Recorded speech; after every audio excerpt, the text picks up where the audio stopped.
Programme में एक बार फिर खुश आमदीद। बात हो रही थी मौजूदा माशी सियासी और आइनी बहरान की, इससे कैसे निकल सकते हैं और ख़ास तौर पे क्या पॉलिटिकल पार्टीज डायलॉग की तरफ आएंगी। और चूँकि पाकिस्तान पीपल्स पार्टी ने तमाम पॉलिटिकल पार्टीज से रब्ते का ऐलान किया है, जो बड़े तीन बड़ी जमातें हैं उनके दरमियान डेडलॉक है, ये डेडलॉक कैसे ख़त्म होगा। और पॉलिटिकल स्टेक होल्डर्स ने ही ज़ाहिर इस मुल्क की बागडोर संभालनी है, आगे चलना है, इलेक्शंस इन्होंने ही कराने हैं और इन्होंने ही इलेक्शंस लड़ने भी हैं। तो आपस में मुज़ाकरात क्यों नहीं हो रहे और टेबल पे क्यों नहीं बैठे, तमाम इश्यूज़ पे बात करेंगे। हमारे साथ मौजूद है जनाब राना अरशद साहब, सीनियर रहनुमा है मुस्लिम लीग नून से। राना साहब खुशामदीद कहते हैं आपको प्रोग्राम में। जी वालेकुम सलाम, थैंक यू वेरी मच। जनाब नदीम कुरैशी साहब हमारे साथ मौजूद हैं, सीनियर रहनुमा पाकिस्तान तहरीक इंसाफ से। कुरैशी साहब आपको भी खुशामदीद कहते हैं। जी बहुत शुक्रिया जनाब। राना साहब आपसे गुफ्तगू का आगाज़ करते हैं। किस तरह देखते हैं, एक तो ओवरऑल जब हम देखते हैं ज़ाहिर है इस वक्त पंजाब सबसे ज़्यादा ख़बरों में भी है, वहाँ इलेक्शन अभी होने हैं, आइन बिल्कुल वाज़ेह है। आपको लगता है कि निगरान सेटअप जो है अपने वक्त पे इंतखाबात कराने में कामयाब हो जाएगा, कोई गैर आइनी अमल नहीं होगा? जी बिस्मिल्लाहिर्रहमानिर्रहीम। मैं आपका मशकूर हूँ, आपके चैनल का। आप खुद बड़ी फहम फरासत रखते हैं और मैं बिल्कुल पूरी जिम्मेदारी से ये अर्ज करना चाहता हूँ कि इंशाल्लाह जो इलेक्शन कमीशन शेड्यूल देगा फेडरल गवर्नमेंट उस पर अमल दरामद करेगी और उनको फैसिलिटेट भी करेगी जो जो उनको ड्यूटीज के लिए कहा जाएगा। और क्योंकि आपका जो आयन है 1973 का, वो अवाम के मैंडेट को जो टर्नओवर होता है वो फॉर 5 ईयर होता है, मरकज और सूबे भी जी। और ये भी हकीकत है कि हर चीफ मिनिस्टर के पास अख्तियार है कि वो असेंबली को डिसॉल्व करने के लिए गवर्नर को समरी भेज सकते हैं, और जैसे पंजाब और खैबर पख्तूनख्वा में होता है। और पंजाब में गवर्नर ने साइन नहीं किए, लेकिन इसके बावजूद आइन में शेख थी, इख्तियारात था, तो आफ्टर 48 आवर्स वो एक डिसीजन हो गया। और अब जो लाहौर हाई कोर्ट अदलिया का फैसला है, मैं समझता हूं उस पर चीफ इलेक्शन कमीशन ने मीटिंग्स की, आज उनकी प्रेस रिलीज भी जारी हुई और जो मीटिंग हो रही है गवर्नर से उनकी, उसमें बैठकर चीजें तय हो जाएंगी। और जब तय हो जाएंगी, आप देखना कि कराची में बल्दियाती इलेक्शन का इश्यूज था, वहां की सूबाई गवर्नमेंट ने रिटर्न भेजा, स्टेक होल्डर से भी बात की, लेकिन जब इलेक्शन कमीशन ने फैसला किया कि हमने इलेक्शन कंडक्ट करवाने हैं तो हुए। ठीक। और वहां पर आप देखें कि जो एक बात होती है, मैं समझता हूँ हर पार्टी का मंशूर बहुत अच्छा है, हर पार्टी के वर्कर्स की अपनी लीडरशिप के साथ मोहब्बत लॉयल्टी होती है। और वहां कराची में 14 एमएनए थे पीटीआई के, 22 के करीब एमपी थे, और वहां पर मैं समझता हूं कि जमात इस्लामी का कोई एक एमएनए एमपी भी नहीं था। वो बड़ी अच्छी सीटें लेती हैं, प्योर पार्टी लेती है और इलेक्शन होता है। आपको भी 6 सीटें मिल गई? नहीं, अब हमें ना भी मिलती तो कोई इशू नहीं था, हमने तो कोई दावा नहीं किया ना हमने कभी रियासत मदीना के दावा होने का दावा किया, हम इंसान है, गुनाहगार लोग हैं, और ना ही हमने कहा था कि हमारा कराची में बड़ा होल्ड है, हमें वो 7 या 9 सीटें जितनी भी मिली हैं। मैं समझता हूं कि वो चीजें ऑन रिकॉर्ड हैं कि अगर किसी पार्टी का मोराल होता है तो फिर अवाम जो है वो थ्रू इलेक्शंस वोट के जरिए मैंडेट की मैं समझता हूं आइडेंटिफिकेशन होती है। तो इसलिए मैं कहना चाहता हूं, पंजाब हो, खैबर पख्तूनख्वा हो, जो इलेक्शन कमीशन शेड्यूल देगा इलेक्शन होगा। हमने अल्हम्दुलिल्लाह तैयारी शुरू कर दी है।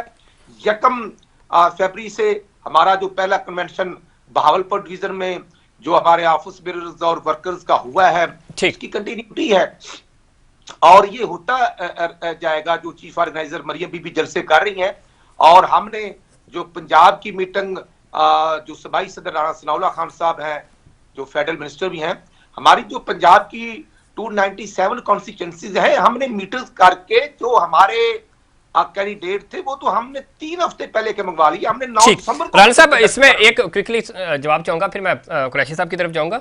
हमाद अज़हर साहब कह रहे हैं कि आपके चीफ ऑर्गेनाइजर मरियम बीबी साहिबा अब वो खुले मैदानों से, मैदान तो नहीं, वो कह रहे थे जी खाली प्लॉट्स में जलसे करते थे, अब वहाँ से सुकड़ के शादी हॉल्स में आ गए और आहिस्ता आहिस्ता सुगड़ते ही जा रहे हैं। तो आपकी मकबूलियत आपकी पार्टी की ये रह गई है। इसका जिक्र आपने किया है जी? हमाद अज़हर साहब ने कहा है।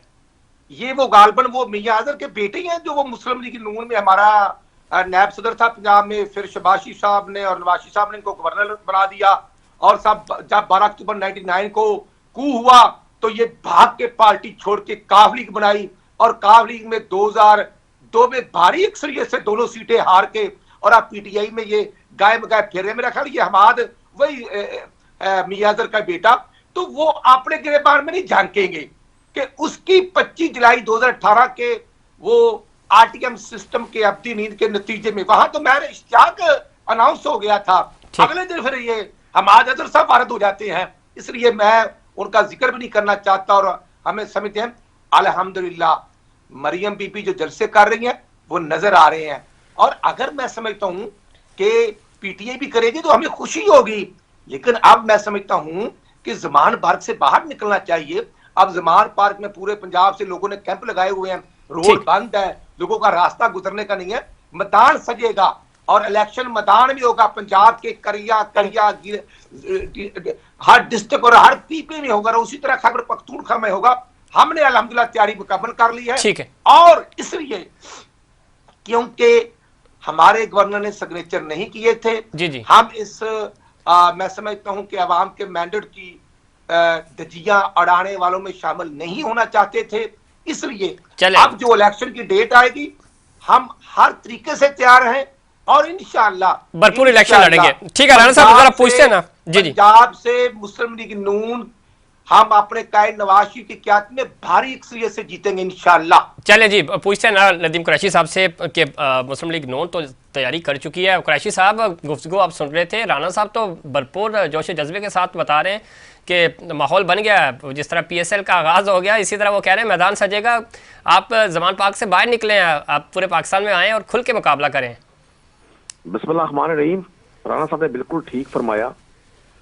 अगर स्टेशन मास्टर, रेलवे का स्टेशन मास्टर ये अनाउंस कर दे कि ये ट्रेन आज रात 12 बजे आ जाएगी, 11:30 बजे का टाइम हो, तो मुसाफिर इंतजार करते हैं। कभी रेलवे स्टेशन के स्टेशन मास्टर की तरफ से अनाउंसमेंट नहीं होता कि ये ट्रेन कल दोपहर में 3 बजे आएगी। जाहिर है मुसाफिरों को एंगेज रखना पड़ता है। राणा साहब ये बात नहीं करेंगे तो कौन शख्स ये करेगा। अभी उन्होंने कहा जी 297 सीट्स है पंजाब की, इनको देख लीजिएगा। टिकट्स भी लोगों ने को 150 सीट से ज्यादा अप्लाई नहीं करना। हाथ कंगन को आरसी किया। पंजाब इस वक्त जिस कर्ब से बतौर एक सूबा, क्योंकि आबादी सबसे ज्यादा पंजाब की है पाकिस्तान की सारी इकाइयों में, और पंजाब जो है 5 दरियाओं की सरजमीन है, एग्रीकल्चरल बेस्ड एरिया है।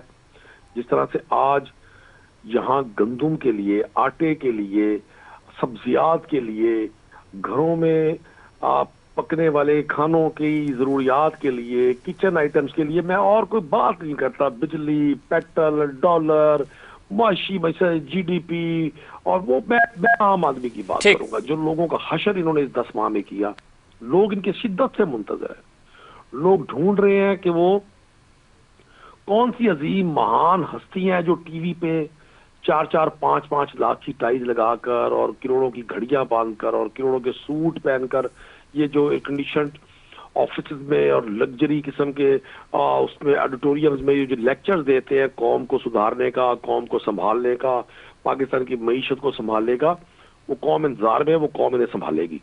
मैं यकीनन चाहूंगा, मैं खुशाइन समझता हूँ राणा साहब के इस बात को कि जी ये इलेक्शन के लिए बिल्कुल तैयार है, चूंकि जुबानी तौर पर सीना गजट और इनके जो चाहने वाले मीडिया सेल्स हैं, इनके जो सपोर्टर सहाफी हैं, इनके जो दोस्त हैं, जो इनके दौर में जमहूरियत का, वोट को इज्जतों का नारा बुलंद किए करते थे, वो तो पिछले 1 हफ्ते से हमें कौम को ये बता रहे हैं कि जी बड़े खौफनाक हालात हैं।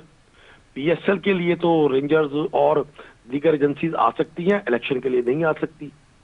कैबिनेट में 10, 12, 15 वजीर हर महीने शामिल किए जा सकते हैं, लेकिन इलेक्शन नहीं हो सकते।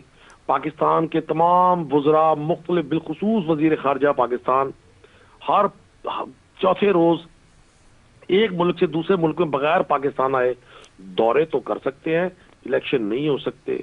दुनिया का हर काम हो सकता है, ज़िमनी इंतखाब तो हो सकते हैं।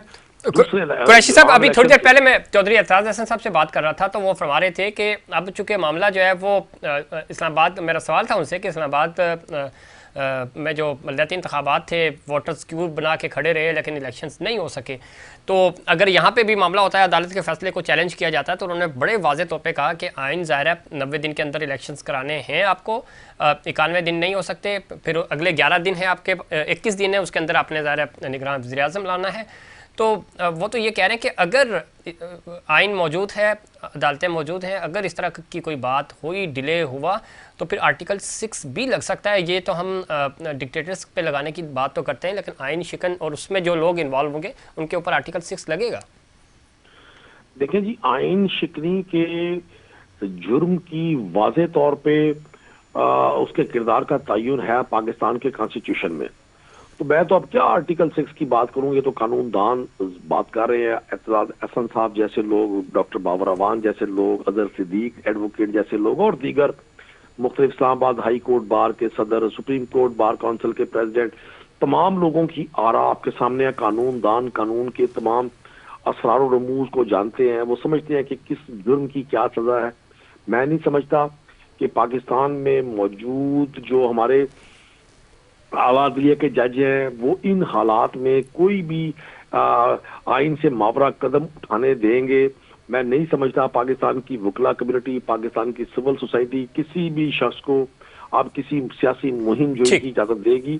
मुझे 100% यकीन है कि ये जो मुश्किलात का एक अंबार चारों तरफ, ये आम आदमी से लेकर मिडिल क्लास और मुश्किलात है, बिल्कुल सर। लेकिन कुरैशी साहब, आप ये समझते हैं कि अभी वसीतर मफाद में ज़रा जब निगरान सेटअप की बात हो रही है, और अगर अब ये इलेक्शंस होते हैं पंजाब और केपी के, तो ये 5-5 साल के लिए इनको मैंडेट मिलेगा। ये ज़रा ज़िमनी इंतखाबात की तर्ज के तो है नहीं कि चले 2 महीने बाद या 4 महीने बाद इलेक्शंस में फौरी जाएंगे। तो क्या ही बेहतर ना होता कि तमाम स्टेक होल्डर्स मिल बैठकर बात करते और ये फैसला कर लेते कि आए जनरल इलेक्शंस की तरफ, जो कि मुद्दत पूरी हो रही है अब वैसे भी, अक्टूबर में तो आपको इलेक्शंस कराने ही है, तो अपनी तारीख पे ही हो जाए, ताकि एक इलेक्शन हो, आपका बजट भी बच जाए। महंगाई है, आप भी समझते हैं, हमें भी पता है इस चीज़ का, तो खर्चा भी बच जाता है इलेक्शन कमीशन का और एक ही इलेक्शन होता।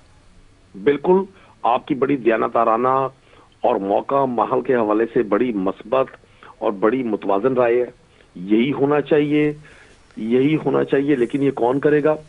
क्योंकि मैंने तो जितना कुछ सुना, जितना कुछ पढ़ा, जितना कुछ देखा, हमेशा जो लोग इक़्तिदार में होते हैं, जो हुक्मरान होते हैं, वो आगे फॉरवर्ड होते हैं, स्टेप आगे लेते हैं और वो चीजों को हल करने की तरफ जाते हैं। ये दुनिया के पहले हुक्मरान है, ये महज़ब मॉडर्न वर्ल्ड में पहली हुकूमत है जो सिर्फ अपने जाती मसाइल को हल करने के लिए पूरी दिल जमी से काम कर रही है।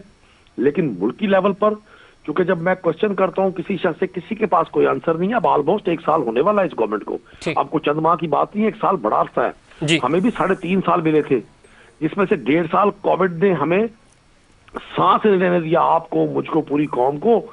तो बाकी तो टाइम जितना था हमारे पास वो आपके सामने है, 2-2.25 साल का। इनको भी 1 साल हो गया, कौम पूछेगी इनसे भी, आपने पब्लिक बिल्कुल पूछेगी। और अभी तो ज़ाहिर इलेक्शंस में जाना है, और इलेक्शन में जाएंगे तो इस वक्त खास तौर पे मुस्लिम लीग नून के पास तो बताने को कुछ नहीं है सिवाय इन 8-9 महीनों के, और उसमें मुश्किल फैसले वो ठीक बता सकते हैं, लेकिन दावे इसहाक डार साहब ने क्या किए, इस्माइल साहब ने क्या किए, तो वो ज़रा इनके रास्ते में रुकावट बनेंगे। राना साहब, आज बिलावल भुट्टो साहब भी कह रहे हैं कि जिस सियासी जमातों को मुश्तरका एजेंडे पर आना होगा, राज़ी करना होगा। इस पूरे अमल में अगर हम देखें तो लूज़र आप ही हैं, और हुकूमत बचा रहे थे या रियासत बचा रहे थे, ज़ाहिर ये तो अब अवाम बताएंगे।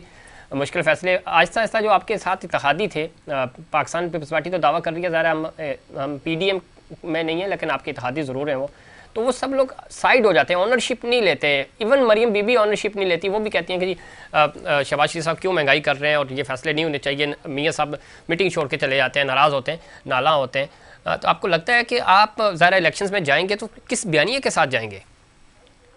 राना साहब, देखिए जी, आपने बात की वज़ीर ख़ारिजा की, तो ये बड़ा अच्छा, ये वही पॉइंट ऑफ व्यू है जो प्राइम मिनिस्टर ऑफ पाकिस्तान ने जब ये दर्दनाक वाकया पेशावर पुलिस लैन का होता है, जिसमें तकरीबन 104-5 पुलिस के लोग अल्लाह को प्यारे होते हैं, तो जो एपेक्स कमेटी की मीटिंग थी, मेरा ख्याल है आपके नॉलेज में होगा, हमने तो वहां पर पीटीआई को इनवाइट किया था और उनका डेलीगेशन को बुलाया था। ठीक, लेकिन उस वक्त राणा साहब ये कह रहे थे कि जी एक तरफ आप गिरफ्तार कर रहे हैं, दूसरी तरफ आप मुज़ाकरात के लिए बुला रहे हैं। नहीं, हम गिरफ्तार नहीं करते, ये इमरान न्याजी का ही एजेंडा और वतीरा था कि वो एक शहजाद अकबर नामी शख्स भर्ती किया हुआ था मुस्लिम लीग नून को, और वो अरशाद फरमाया करता था कि कल फलां गिरफ्तार होगा, परसों फलां गिरफ्तार होगा, और 2018 में तो यूएनओ के इजलास में इमरान खान को जाना नसीब ना हुआ, और जब 2019 में गया तो अमेरिका में जाकर तकरीर कर रहे थे कि मैं जाकर मियां नवाज का जेल से वहां से मैं ऐसे ही उतरवाऊंगा। ये एजेंडा इनका है। जब कुछ नहीं मिलता तो ये शाहिद खाकान अब्बासी को पकड़ लेते हैं, 9 महीने जेल में रखते हैं, एहसन इकबाल को पकड़ते हैं, और राणा सनाउल्लाह के खिलाफ कुछ नहीं मिला तो 20 किलो हीरोइन डाल दी, और इनके minister Shehryar Afridi press conference फरमाते हैं ये एजेंडा हमारा। शहरियार अफरीदी के साथ कोई और भी था? कोई और भी होगा तो होगा ना जी, जो भी था वो जिम्मेदार है, और वो जिम्मेदारी के साथ साथ हर बंदे ने जो किसी के साथ जुल्म करता है, हमारा ये ईमान है कि उसने दुनिया में भुगतना और आखिरत में भुगतना है। बड़ी अच्छी बात की आपने।